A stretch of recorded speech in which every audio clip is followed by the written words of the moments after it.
Chicos, muy buenos días, gracias por estar aquí. Continuamos el ciclo de conferencias iniciado ayer por el Día de las Telecomunicaciones, organizado por la CNT y la Escuela Superior Politécnica del Litoral. A continuación es grato presentar al ingeniero Fabián Rojas, funcionario de la CNT, quien disertará sobre el tema Evolución de las redes microondas. Bienvenido, ingeniero. Buenos días con todos. Para comenzar vamos a hablarles sobre el espectro radioeléctrico, ¿no, verdad? En realidad el espectro radioeléctrico, lo que vamos a tocar hoy como tema, es una parte pequeña, ¿no? kHz y 3000 GHz.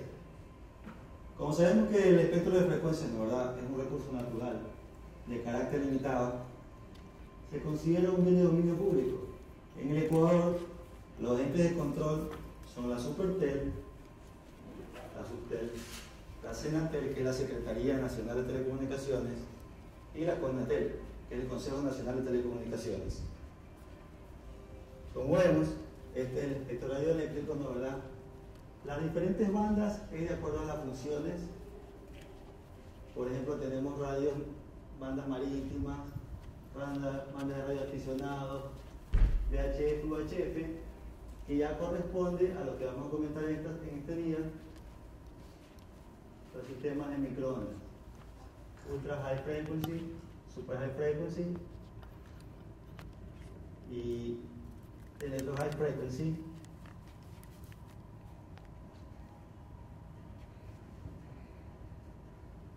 Definición de microondas. Como les comentaba, las microondas vamos a tomar en cuenta el rango de 300 MHz a 300 GHz. 300 MHz comenzamos con la banda UHF, y a partir de 3 a 30 GHz la banda SHF, que es la Super High Frequency. Consideramos una onda plana basada en las características de transmisión, ¿no, verdad?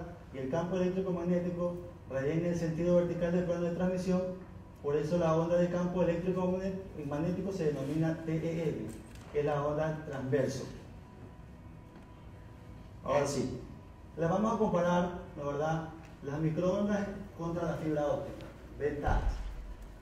Las microondas atraviesan fácilmente el espacio libre, por lo tanto no se deben comprar terrenos ni vías entre las estaciones, a diferencia del cable de fibra óptica, que para instalarlo de una estación a otra necesitamos largas longitudes y en ocasiones tenemos que adquirir terrenos, tenemos que adquirir estaciones para podernos interconectar de nodo a nodo. La inversión en las microondas es baja en comparación con la inversión en la fibra óptica. Los mantenimientos en microondas son menores en tiempo y en costo, a diferencia de los mantenimientos en fibra óptica, que son un poco más largos, ¿no, verdad? Y la instalación requiere, aparte de equipos más sofisticados, equipos más costosos. Tercera ventaja. En caso de desastres naturales, ustedes saben que la fibra óptica es susceptible a que se rompa, a que perdamos tramos. En caso de desastre, nosotros podemos tranquilamente montar un radioenlace y atender cualquier emergencia. Las desventajas. Como les comentaba, como el espectro radioeléctrico es un recurso limitado, esas frecuencias deben ser registradas en la CNT, ¿no, verdad? Eso tiene un costo, a diferencia de la fibra óptica. La fibra óptica no comparte el medio de transmisión con otros operadores y las frecuencias son ilimitadas. El desempeño se ve afectado por el clima y la atmósfera, a diferencia en la fibra óptica es de mayor estabilidad, no le afecta el clima, no le afecta la lluvia, no le afecta la niebla. Otra desventaja. Y la capacidad, que es la mayor desventaja entre un enlace radioeléctrico, ¿no, verdad?, de microondas y un enlace de fibra óptica. Teniendo siempre que tomar en cuenta que la capacidad realmente la que da no es el medio de transmisión, la capacidad lo dan los equipos terminales. Porque podríamos tener un equipo, ¿no, verdad?, terminal de fibra óptica de menor capacidad que un equipo radioeléctrico. Bandas de frecuencia y canales de radio. En radio microondas, nosotros trabajamos con la banda 7 GB, 8 GB, 11 GB, 13 GB, 15 GB, 18 GB, 23 GB, 26 GB, 32 GB y 38 GB. En redes regionales, ¿verdad? 1.5, 2.5, nosotros llamamos a redes regionales a redes rurales, donde tenemos equipos de baja capacidad realmente, equipos de 2 megabits en estos momentos. Las redes backbone, que nosotros como CNT las trabajamos de la banda 6, la banda 7 y la banda 8, ya tenemos equipos de mayor capacidad, tenemos equipos de mediana capacidad, equipos de alta capacidad y equipos de nueva generación, que son los IP y los equipos híbridos, que ya trabajan a nivel de 400, de 500 megas. Y redes locales, que son frecuencias que se utilizan para acceder a los clientes generalmente. Este tema es importante, me gustaría que tomen atención. La banda de frecuencia, ¿no, verdad?, depende de la regulación que realiza la UIT, ¿verdad? Existen diferentes clases de bandas de frecuencias, pero todas están centradas a la frecuencia intermedia, ¿no, verdad?, con una banda baja de frecuencia, que es la Low Frequency Band, y una banda alta de frecuencia, que es la High Frequency Band.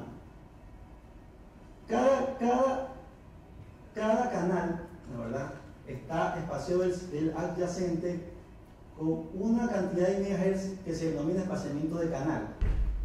El espaciamiento de canal es uno de los factores más importantes en lo que es microondas, porque eso nos va a determinar la capacidad de transporte que podemos nosotros llevar como tráfico, ¿no, verdad?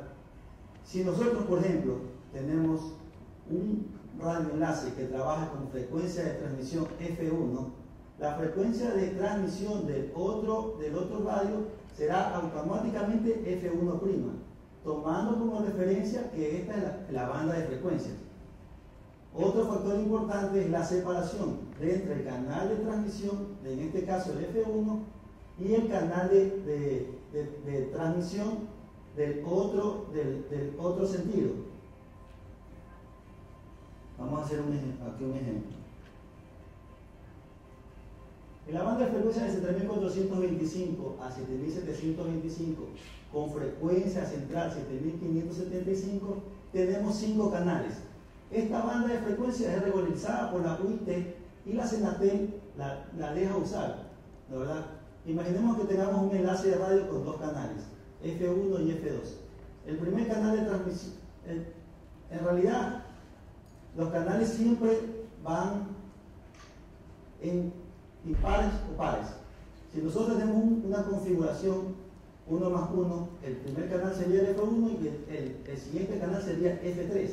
El F2 no debería de trabajar en un enlace 1 más 1 porque podría producir interferencia. Pero si ven, el espaciamiento entre el canal F1 y F2 es 28 MHz. En el mismo rango de frecuencias podemos tener la misma frecuencia central, pero con diferente espaciamiento entre canales. Si ven, el primer espaciamiento, este primer ejemplo, que es con espaciamiento de 28 MHz, ¿verdad?, tenemos 5 canales. Si tuviéramos como espaciamiento entre canales 7 MHz, pero como espaciamiento entre transmisión y recepción 161, tuviéramos 20 canales. Otro ejemplo de rango de frecuencia, 7110, 7750, con frecuencia central 7275 y espaciamiento de canal 196, con espaciamiento de transmisión y recepción 196 y espaciamiento de canal 28 MHz, tenemos igual la misma cantidad de canales, pero con otra frecuencia central, con otro tipo de espaciamiento, pero con el mismo espaciamiento de canal.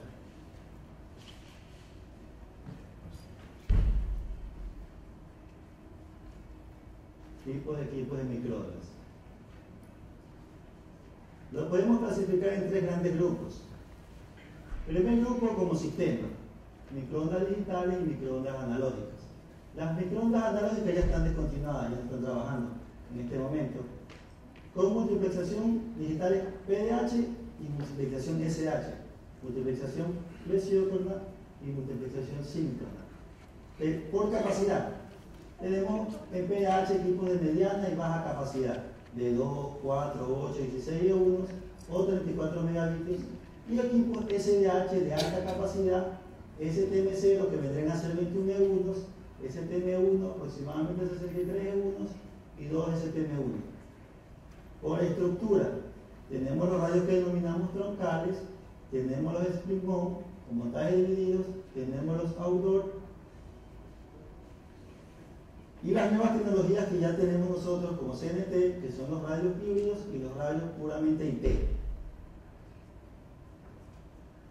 Comparando, este es un radio analógico con menor capacidad de transmisión que este radio digital troncal. El radio troncal, la diferencia con el radio split mount, es que todo el proceso de modulación y de transmisión se realiza en la misma estación.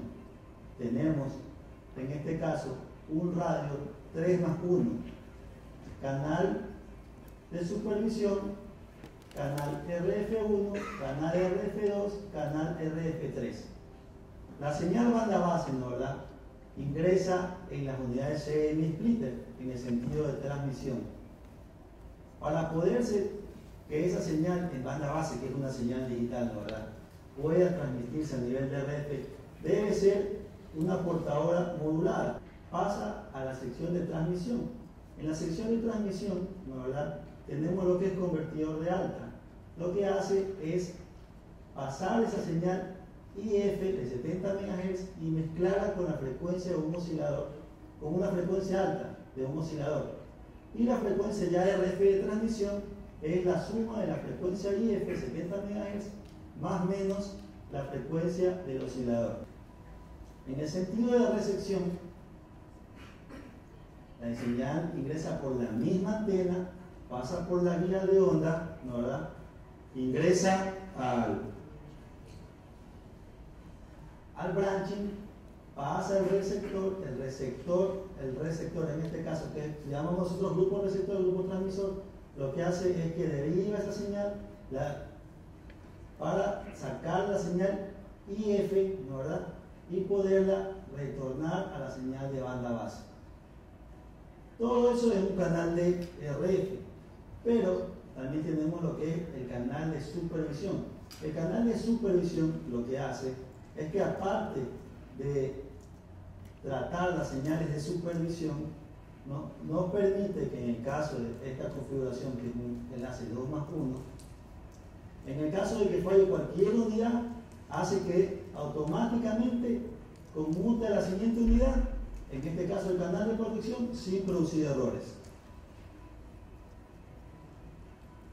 Como les comentaba, un equipo troncal está dividido en las siguientes unidades: la BRU, que es la unidad donde se realizan las modulaciones en RF de las señales a transmitir; la MSTU, que es la unidad donde se realiza el procesamiento de las señales en línea, donde está el modulador, el demodulador; la SCSU, que es la unidad encargada del control y supervisión del equipo, donde se realiza en realidad la supervisión y la conmutación del equipo; y la BBU, que es la unidad para las señales de banda base, que son las interfaces que pueden ser ópticas o eléctricas, dependiendo del equipo troncal de microondas.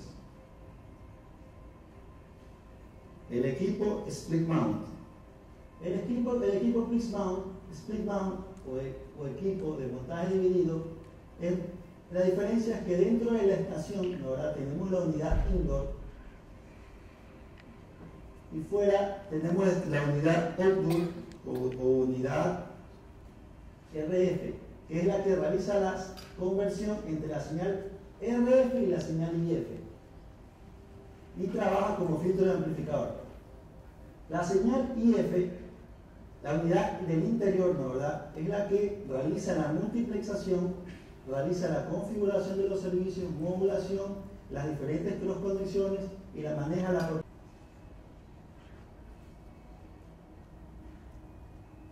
dispositivo importante en un enlace radioeléctrico que utiliza microondas es la antena. La antena es un dispositivo que sirve para transmitir y recibir ondas de radio. En el caso de que el nivel de recepción varíe en la antena principal o en el receptor principal, el receptor de diversidad lo compensa. Y la combinación de los dos, podemos tener sistemas N+1, 1+1, FD, SD. Factores que afectarían a la propagación de las microondas: la topografía, la forma del terreno, si es que es muy montañoso, si es que existe agua de por medio, si es que existen laderas suaves que van a producir reflexiones, desvanecimiento en el espacio libre, el clima y el comportamiento de la atmósfera. El clima y el comportamiento de la atmósfera es uno de los factores importantes que afectan a un radioenlace. Por eso es siempre relacionada la distancia del enlace con la frecuencia. Existen enlaces de 15 kilómetros que nosotros tenemos que obligatoriamente usar frecuencia de 6, 7, 8 gigas en sistemas SDH, porque si usamos frecuencias superiores, lo que se puede producir con el cambio de clima es que se caiga la señal y comiencen a producir errores. Desvanecimiento del tipo ducto, desvanecimiento por el factor K y el desvanecimiento intermitente. Como tema didáctico, para nosotros diseñar un sistema de radioenlace en microondas, tenemos que primero determinar el sitio. Vamos al sitio, tomamos la coordenada en WS84, vamos al otro sitio, tomamos la coordenada y usamos este simulador. Este simulador en realidad es un simulador didáctico. El simulador que realmente estamos usando es un simulador que ya da todas las características de los radios, antenas, guías de onda, y aparte tiene mayor espectro en las frecuencias. Este solamente trabaja en el rango de frecuencias UHF, VHF.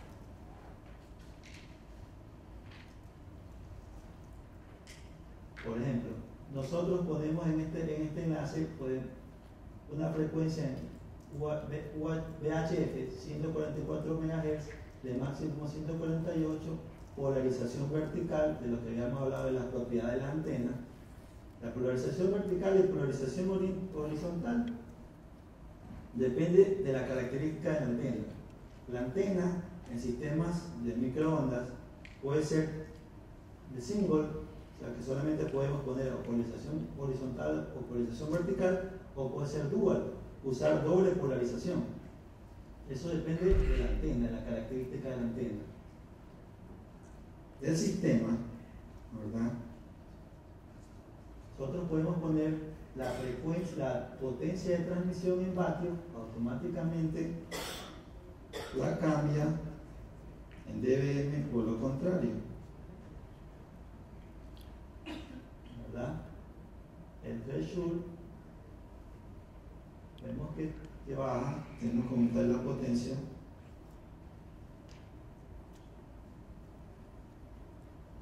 Y simular cualquier enlace. Pero les decía, como es didáctico, esto solamente trabaja en frecuencias de UHF y VHF.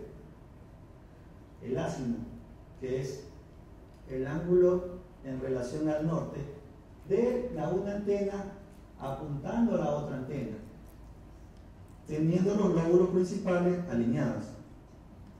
Así nosotros, cuando registramos un enlace de radio, los factores que nos piden nosotros en las antenas, aparte del azimut, el ángulo de elevación, el nivel de recepción, nos piden el diámetro de la antena, la polarización, la altura de la antena. También tenemos que calcular la pérdida del tramo, ¿verdad? ¿Sí ven?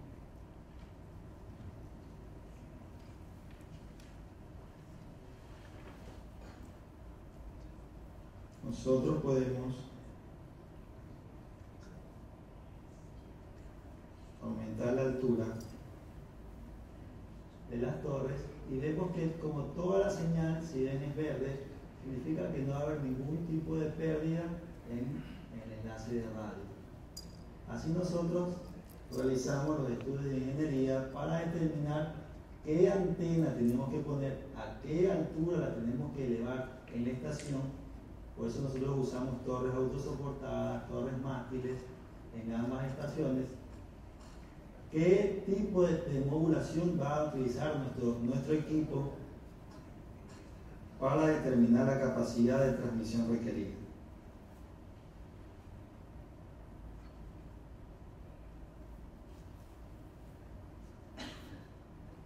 Esta es una antena microondas de alto rendimiento utilizada en algunos enlaces de radio, marca Andrew,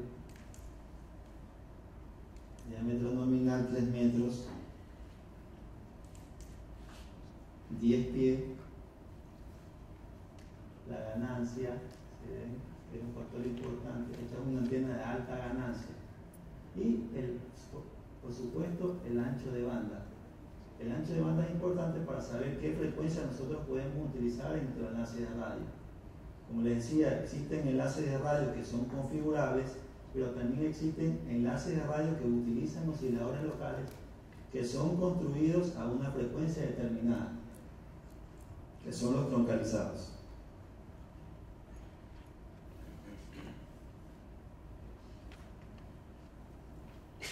¿Tienen alguna pregunta?